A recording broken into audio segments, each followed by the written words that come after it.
Good day, I'm William Garvey, the editor-in-chief of Business and Commercial Aviation magazine.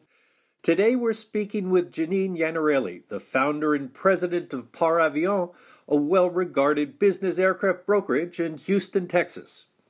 I know you're not a volume broker, but how many transactions do you think you've been involved with since you started moving airplanes? Oh, goodness.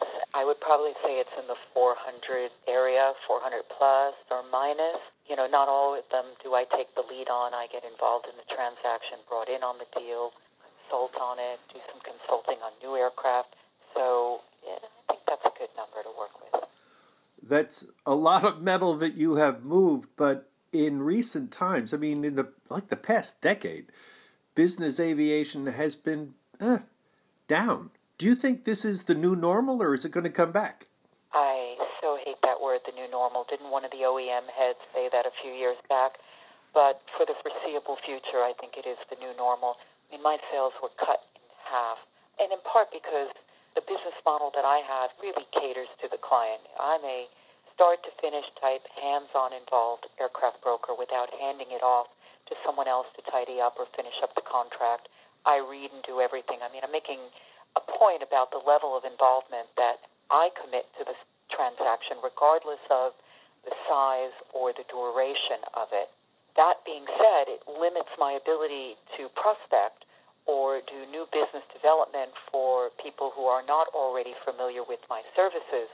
Whereas in the past, my phone would ring off the hook with people who say, you were referred to me, we read your ad, we saw this transaction you were involved with, we observed, we heard from a maintenance facility, blah, blah, blah, blah, blah. And that just doesn't happen.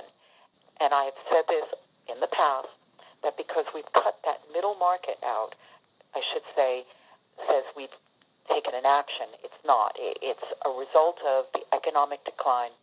We've lost that middle market, that sweet spot of the small and mid-cap companies, both public and privately held, that usually had an aircraft in the hangar.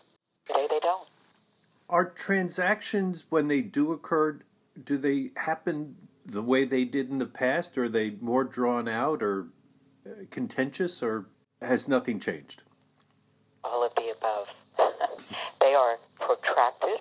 They are, to some degree, contentious. I also have been peppered with the absolutely ideal transaction where a perfect buyer shows up for the airplane, decides it's the perfect airplane. They're knowledgeable, they're experienced, they have a will, and the deal moves along swimmingly. But then you run into those situations where there are multiple layers involved in someone advising a first-time buyer. And I have plenty of those as well, first-time buyers, let me say, that come to an airplane that I represent as opposed to me representing the first-time buyer. And they are guided by their own desire, people who try to influence the transaction, whether that's someone that they have chartered from, other associates, perhaps flight departments, and then the lawyers. And everybody's got an opinion, and everybody has to put their stamp on the deal. And some of it is done in such a correct way that, again, it's a pleasure to work with. And the rest is everybody has an agenda. And sometimes it's not even clear what that agenda is. So it makes for a difficult deal. And I would say that depending on the size of the investment in the aircraft, the problems increase. Well, speaking of another aspect of the business aviation community, you were in Houston when Hurricane Harvey hit. Describe the role you and others from the business aviation community played in recovering from that. I think that there was a common thought process, if you will, among other people who were more experienced than I, let's say, in disaster relief and how the aviation community can play a role. I was very familiar with the NBAA Hero program, and over the course of the weekend, I let NBAA know that I think this is the time to activate Hero to help in a recovery along the Gulf Coast. And then that Monday following the initial impact of the storm, everybody sprung into action where they tapped the resources that were available through Hero, and then in conjunction with the airlift arm, coordinated now where do we have relief supplies? How are we going to be able to deliver it? And I then organized, if you will, the boots on the ground by setting up a seamless distribution network once those goods landed in Houston.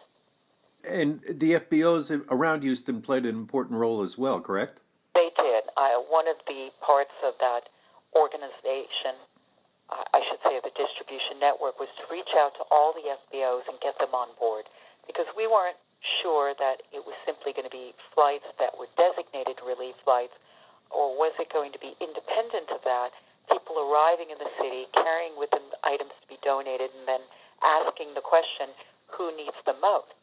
At least if the FBOs were aware of that, and actually to start to push the message out among their own base customers who either were returning after the storm or who were going to make trips thereafter and come back with goods, that they would hold them until such time we could then get the actual people who volunteered to collect them and take them to the relief agency. And it was an ad hoc effort, and everyone seemed to get involved successfully. I would say so. It became more organized as time progressed and as people learned what works and what doesn't. And I think it's a really good system that's now in place that could be deployed well into the future any other time that there is a disaster of some sort. Those remarks were by Janine Iannarelli, the head of Avion Aircraft Brokerage in Houston. This is William Garvey, editor of Business and Commercial Aviation magazine. Thanks for listening.